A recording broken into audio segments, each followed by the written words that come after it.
Hi, I'm Dr. Jason Fernasiak. I'm going to be reviewing the obstetrics and gynecology section. We'll start the obstetrics section by reviewing pregnancy and the basic definitions, signs, and diagnosis of pregnancy, and some of the common physiologic changes that are easily tested on the Step 2 exam. So let's begin by reviewing some of the symptoms of pregnancy. Amenorrhea is the most common first symptom of pregnancy in women who have regular menses. Any woman who presents on the Step 2 exam having missed a menstrual cycle should be suspected of being pregnant until proven otherwise. Some other common symptoms include breast tenderness, nausea and vomiting, and fatigue. Now, while there's a number of pregnancy symptoms and findings on physical exam that can suggest pregnancy, it's going to be ultimately important to confirm the diagnosis with a urine or serum beta-HCG level. There is a physiologic connection here. The surge in estrogen, progesterone, and beta-human chorionic gonadotropin ultimately leads to many of the symptoms that we see here in pregnancy. So here we have a case which illustrates one of the key principles for the Step 2 exam. We have a reproductive age woman who presents with many signs and symptoms that we've discussed in terms of pregnancy, the most important of which is that her last menstrual period was 6 weeks ago. When asked what the most important next step is going to be, we're given the options of a CBC, a beta-HCG, a HIDA scan, a CMP, or a urinalysis. In this case, as we discussed, the beta-HCG is going to be the most important first step. A CBC can be helpful when you're looking for anemia, but it's not going to be your next test. HIDA scan can be helpful for the workup of cholecystitis, not for nausea and vomiting. A CMP and urinalysis may be helpful when diagnosing dehydration, but again, we're going to be looking for the test that diagnoses pregnancy. Now, it's important to pause here and review a couple of definitions. The offspring is referred to by different terms depending on where we are in the offspring's life. Now, some of these may not be answers directly to Step 2 questions. However, it will be very important to understand these terms in order to answer some questions. I like to think of these across the timeline. Between fertilization and 8 weeks gestation, we refer to the offspring as an embryo.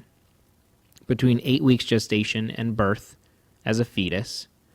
And finally, between birth and 1 year of life, as an infant. So let's review another key point, that of dating methods. So I think it's easiest to learn obstetrics by going from the beginning to the end of pregnancy, and reviewing along the way key definitions, tests, complications, and treatments. At the first prenatal visit, it's key to determine pregnancy dating criteria. This is important because many milestones and recommended tests and screens are based upon an accurate age of the fetus. So reviewing a few definitions, developmental age is the days since fertilization, while gestational age is the days and weeks since the last menstrual period. On average, the gestational age is going to be 2 weeks beyond the developmental age, which makes good physiologic sense since ovulation occurs approximately 2 weeks after the last menstrual period. An easy way to estimate the date of delivery is using Nagel's rule. Nagel's rule tells us to take the first day of the last menstrual period, subtract 3 months, and then add 7 days. In our example, the last menstrual period of July 1st, 2010, after subtracting 3 months and adding 7 days, will give us an estimated date of delivery of April 8th, 2011.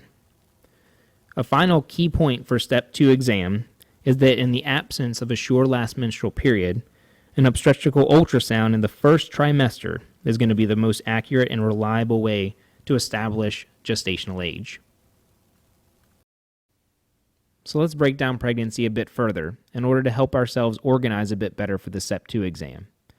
We're going to review the different definitions of trimesters, as well as some things we may offer the mother during each trimester or things we would be expecting to see during each trimester. The first trimester is the time between fertilization and 12 weeks developmental age or 14 weeks gestational age. During this time, we could offer the mother a first screen, which is a combination of the nuchal translucency and serum markers in order to screen for chromosomal abnormalities. We would also obtain fetal heart tones with a Doppler in order to confirm a viable pregnancy. During the second trimester, which is between 12 weeks developmental age and 24 weeks developmental age or 26 weeks gestational age, we have additional serum markers we can use in the triple and quad screen in order to screen for chromosomal abnormalities. We would also expect the mother to experience quickening or fetal movement at 16 to 20 weeks gestational age. The anatomic ultrasound is performed sometime between 18 and 20 weeks gestational age. The third trimester is between 24 weeks developmental age and delivery. During this time, there are more frequent visits, and we'll begin to monitor for signs and symptoms of labor. Now, this mental roadmap is very important. The reason is, if you have a woman who presents with bleeding in the first trimester, you have a very specific differential diagnosis, such as spontaneous, threatened, complete, incomplete, or partial abortion, or ectopic pregnancy. This very same clinical scenario in the third trimester gives you a very different potential set of diagnoses, such as placental abruption, placenta previa, vasa previa, or even labor. So it's very important to help organize yourself based on trimester in order to make the questions easier to tackle on the Step 2 exam. So a few more definitions to go over before we complete laying the groundwork for the Step 2 exam. A previable delivery occurs between fertilization and 24 weeks gestation, whereas a preterm delivery occurs between 24 and 37 weeks gestation. Term deliveries are going to occur between 37 and 42 weeks, whereas post-term occurs after 42 weeks gestation. There's an organizational tip here, similar to that of the trimester framework. These milestones in gestational age are key to determine what to do when a patient presents with varying symptoms on the Step 2 exam. We're going to review these in depth, but when a woman presents with labor before 24 weeks gestation, we need to be thinking about infectious etiologies and whether or not she qualifies for a rescue cerclage. If a woman presents with labor between 24 and 37 weeks, we're considering treatment with corticosteroids for fetal lung development. Whereas beyond 42 weeks, we're thinking about induction or augmentation of labor given the increased risk of stillbirth with continued pregnancy. Before we move on to another case presentation, let's briefly review gravidity and parity. Gravidity is the total number of times that a woman has been pregnant. Parity is the breakdown of those deliveries and are manifested as full-term births, preterm births, abortions, both spontaneous and induced, and living children. Remember here, if a patient has multiple gestation pregnancy, one birth is going to result in 2 living children. So in our lady here, we have 2 abortions, 2 children born at term, a set of twins born at preterm, and thus 4 living children. A mnemonic to remember this is FPAL, standing for full term, preterm, abortions, and living.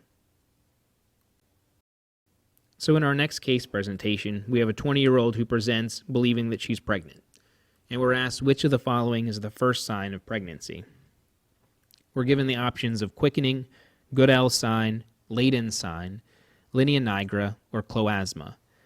Now all of these things are signs of pregnancy, but the first one in this list is Goodell sign, seen at approximately 4 weeks gestation, and manifests as the softening of the cervix.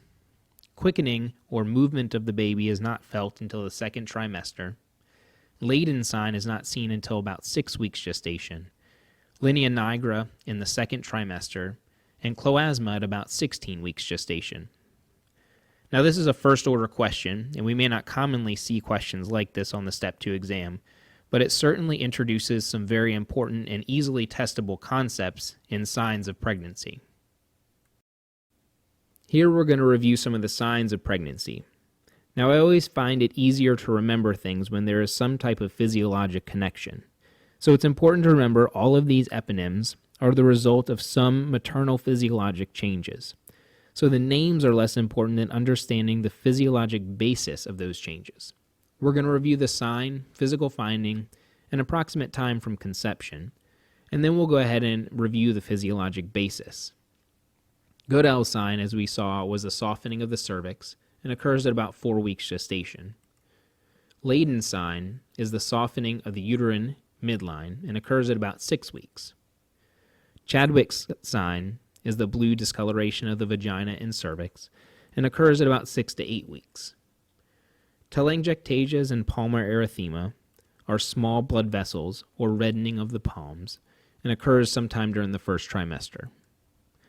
Chloasma, also called the mask of pregnancy, is a hyperpigmentation of the face, most commonly seen on the forehead, nose, and cheeks, and can worsen with sun exposure. This usually occurs around 16 weeks.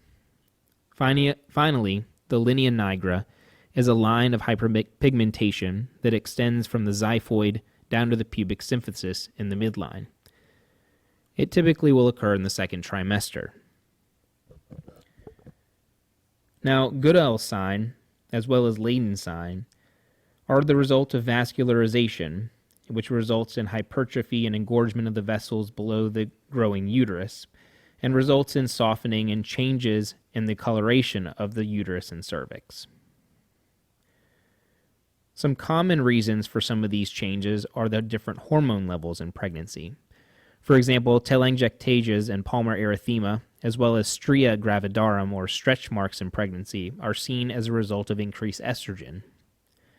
Hirsutism and acne can be seen with increases in progesterone. Hyperpigmentation of the nipples, areola, axilla, umbilicus, and midline of the abdomen, or the linea nigra, as well as melasma and chloasma, are due to increases in melanocyte-stimulating hormone. Going back to the concept that there's a physiologic basis for most of the things that we see in pregnancy can make memorizing some of this a little bit easier. So let's review some of the diagnostic evaluations in pregnancy. The first, and one of the most important, is beta-HCG. Beta-HCG is detected in both urine and serum testing, both of which are highly sensitive. There's an endocrinology connection here.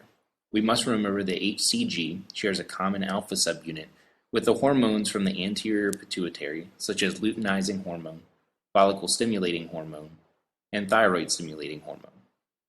Thus, pregnancy tests must be able to differentiate the two so as to avoid false positive pregnancy tests during the LH surge during the menstrual cycle.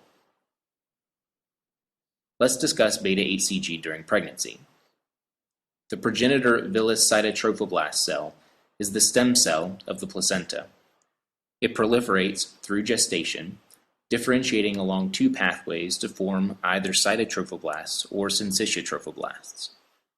The syncytiotrophoblasts produces regular HCG, which promotes progesterone production by the corpus luteum until the placental progesterone production becomes established after 6 weeks of gestation. The cytotrophoblast produces hyperglycosylated HCG, or HCGH, which is the principal form of HCG present during the first 2 post-conceptual weeks, and falls to low levels through the remainder of pregnancy. Now, in the first trimester, we see a predictable doubling of beta-HCG levels approximately every 48 hours for the first 4 weeks. Urine pregnancy tests are positive 4 weeks following the last menstrual period. Peak levels of HCG are seen at approximately 10 weeks gestation, and the levels drop off in the second trimester. A key step 2 point is the predictable rise of HCG during normal pregnancies. You can use this tool to differentiate normal pregnancies from abnormal pregnancies, such as ectopic pregnancies or spontaneous abortions. In addition, there's a physiologic connection to some of the common diseases of pregnancy, such as hyperemesis gravidarum. The very high HCG in the first trimester with drop in the second trimester follows the clinical course of this common disease. I will revisit beta-HCG levels when we talk about the diagnosis and treatment of ectopic pregnancies. Now, I want to take some time to drive home some key step 2 points. Ultrasound confirms the intrauterine pregnancy, and it, along with the beta-HCG, are going to be 2 of your most powerful tools for diagnosis on the step 2 exam, and of course in clinical practice. So at 5 weeks gestation, or at a beta-HCG of approximately 1500, a gestational sac should be seen on ultrasound. We can see the gestational sac indicated here, with a yolk sac being measured on the inside. Again, this beta-HCG of about 1500 is called the discriminatory zone, and once you reach that level, you ought to see something in the uterus if it is a normal pregnancy. Over the next couple of slides, I'm going to be reviewing some of the physiologic changes of pregnancy. These are easily tested subjects and commonly show up on the Step 2 exam. We're going to start with cardiovascular changes. The key ones being a cardiac output, which increases by 30 to 50%, and a lower blood pressure. The cardiac output increase in the first half of pregnancy is due primarily to increased stroke volume, in part due to progesterone-mediated vasodilation of the vessels, thus decreasing the peripheral vascular resistance, and in part to the increase in blood volume. In the second half of the pregnancy, we see that the cardiac output increases primarily as the result of an increased heart rate, with stroke volume returning to normal levels.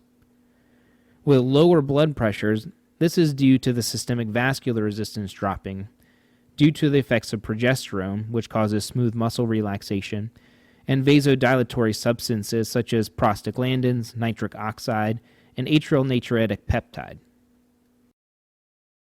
Some of the common gastrointestinal changes in pregnancy includes morning sickness, which is a little bit of a misnomer as it can occur any time throughout the day, which is caused by an increase in estrogen, progesterone, and beta-HCG made by the placenta.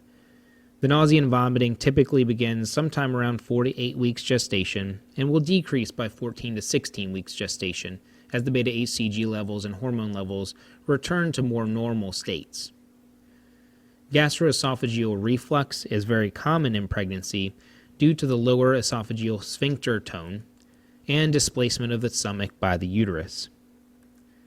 Constipation is a common side effect of pregnancy, given that motility in the large intestine is decreased. In all of this, there's a key physiologic connection. Most of these symptoms are due to the physical displacement and/or progesterone-mediated smooth muscle relaxation, leading to decreased tone of the sphincters or decreased transit time through the GI system. In terms of genitourinary and renal changes, we see that there's an increased size of the kidney and ureters, which can increase the risk of pyelonephritis secondary to urinary stasis. There's an increased incidence of stress urinary incontinence due to compression of the bladder. And we see an increase in the GFR secondary to a 50% increase in plasma volume, resulting in a decrease in the BUN and creatinine. Here we show a renal ultrasound, which shows some physiologic hydronephrosis in pregnancy. Again, the physiologic connection here is that many of these changes are due to either mass effect or progesterone effect on smooth muscle. Some of the hematologic changes in pregnancy include increases in red blood cells, plasma, and coagulation factors. In fact, the maternal blood volume increases by 35% at term. We can also see anemia, which is largely due to the fact that plasma volume increases out of proportion of packed red blood cells. There's a clinical connection here. Maternal iron availability is key to increases in red blood cell volume. The normal pregnant patient requires 1,000 milligrams of additional iron. 500 milligrams goes into creating red blood cells, 300 milligrams is transported to the fetus, and 200 compensates for iron loss. We'll conclude the physiologic changes in pregnancy section with one final point about hematologic changes, and this is a key point that is tested commonly.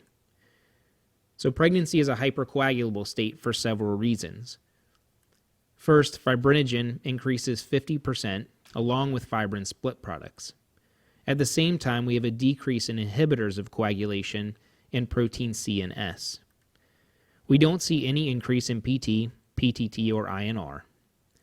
And if we recall Virchow's triad, we see that 2 of the 3 points are hit in that we increase our coagulation factors and we increase stasis in pregnancy, thus leading to higher risk for clot forming.